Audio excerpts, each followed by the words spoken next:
आबादी है जो आपसे अपने आप को रिलेट कर पाती है, नहीं सक्सेसफुल होने का बताते हैं, लेकिन कई कहानियां असली होती है, हर कहानी वो टीवी वाली नहीं होती। शिक बनाया आपने देखी थी, टॉप स्कूल में थे, तो उसको देख के लगा कि अब हम बड़े हो गए। हर बिल में हाथ नहीं डालने का, सब में चूहा नहीं होता है, सब में सांप भी होता है।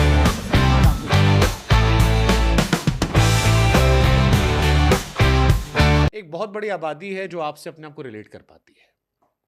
आज आप बहुत सारे लोगों के लिए प्रेरणा भी हैं, बहुत सारे लोग आपकी तरह बनना भी चाहते हैं, बहुत सारे आपके फैन भी हैं, लेकिन हम चाहते हैं कि थोड़ा शुरू से शुरू किया जाए, शुरू वाला बहुत कठिनाई था, क्योंकि ये ठीक है लोग अपनी रोने वाली कहानी सक्सेसफुल होने का बताते हैं, लेकिन कई कहानियां असली होती हैं, हर कहानी वो टीवी वाली नहीं होती है कि टीवी पे आंसू दिखाएं कि हम बहुत गरीब थे। आप थे? हाँ। कौन कौन है घर परिवार में?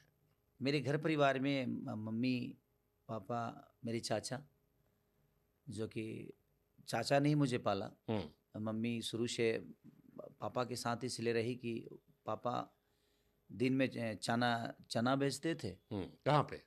ओखला में, संजय कॉलोनी एक जगह है दिल्ली में, तो वहाँ पे दिन में चना बेचते थे, रात को गार्ड की नौकरी करते थे।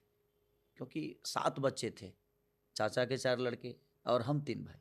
पहले लोग मेहनत कि हम सब आपको देखकर बड़े हुए। अरे थैंक यू। और जैसे मैंने इस इंटरव्यू से पहले कहा कि इतना ओल्ड फील कर रहा हूँ जब कोई कहता है कि हम आपको देख के बड़े हुए हैं, but I take it as the biggest compliment. हमने जब आशा थे।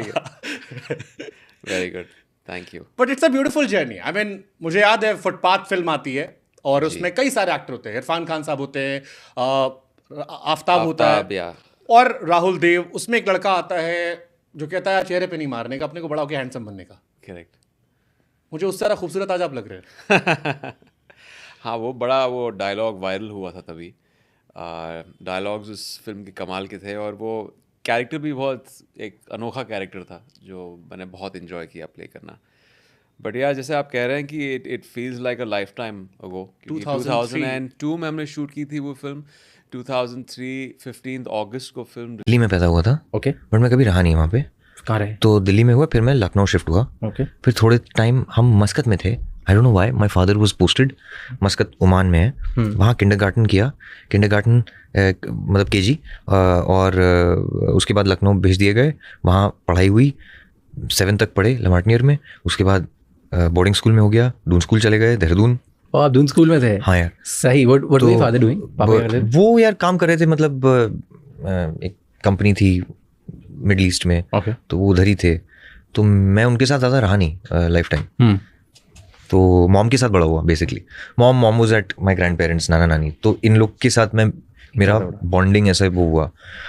सो all the cultural things, the value systems, touchwood, मतलब वो सब मैंने उधर से सीखा। Of course my father was also there, but थोड़ा सा डिस्टेंट लर्निंग वाला इशू था उनके साथ। जो मेरी पहली फिल्म थी। मैंने सुना फुटपाथ करते वक्त बहुत नर्वस हो गए थे। बहुत नर्वस हो गया। आपने शायद पहला सीन में 40 रीटेक दिए थे। जी जी। और आपकी डबिंग भी किसी बात से नाराज हो गए थे आप असिस्टेंट से, एंड देन डबिंग भी शायद किसी और ने की थी। जी जी। डबिंग मेरे डायरेक्टर ने की, विक्रम भट्ट ने। उनको डबिंग का बड़ा शौक है। आई थिंक वो एनीवेज डब करने वाले थे, क्योंकि अगर आप उनकी तभी की फिल्में देखो अर्ली 2000s की, सारे हीरोज की डबिंग उन्होंने की है। I think he was actually, उनका कोई सपना था कि वो डबिंग आर्टिस्ट बने, क्योंकि वो डब करना उनको बड़ा मजा आता था। बट गॉसिप हमने पढ़ी थी ये थी कि इमरान को शायद किसी असिस्टेंट ने कुछ कहा, इमरान की थोड़ी नोकझोंक हुई, थोड़ी बहुत लड़ाई झगड़े हुए, एंड देन ही वॉक। मेरा झगड़ा इसलिए हुआ डबिंग थिएटर में, क्योंकि मैं डब कर रहा था, मेहनत कर रहा था। मैं चाहता था कि ये पहली फिल्म है, परफॉर्मेंस एंग्जाइटी है, पहली बार डब कर रहे हैं। और डबिंग इतनी आसान चीज़ नहीं है जब आप पहली फिल्म में डब कर रहे हैं, टू मैच जो फ्लो स्क्रीन पे है, जो आपका एक इमोशन है, जो एक स्पीड है। फिर पीछे से असिस्टेंट डायरेक्टर कहता है वो बात नहीं आ रही है, वो थोड़ा बच्चन साहब वाली आवाज़ निकालो। बच्चन साहब वाली आवाज़, वो चाहते थे कि मैं कोई बैरिटोन में आवाज़ निकालूं। बोला यार I have my own identity, मैं किसी और की तरह डब क्यों करूं? होता ना बेटा, कोई ऐसा भी दिखता हमारे जैसा। कैरी है, कैरी मेरे को रोस्ट किया था, सॉरी बोल दे मेरे फैन लोग। कभी कभी क्या होता है बस।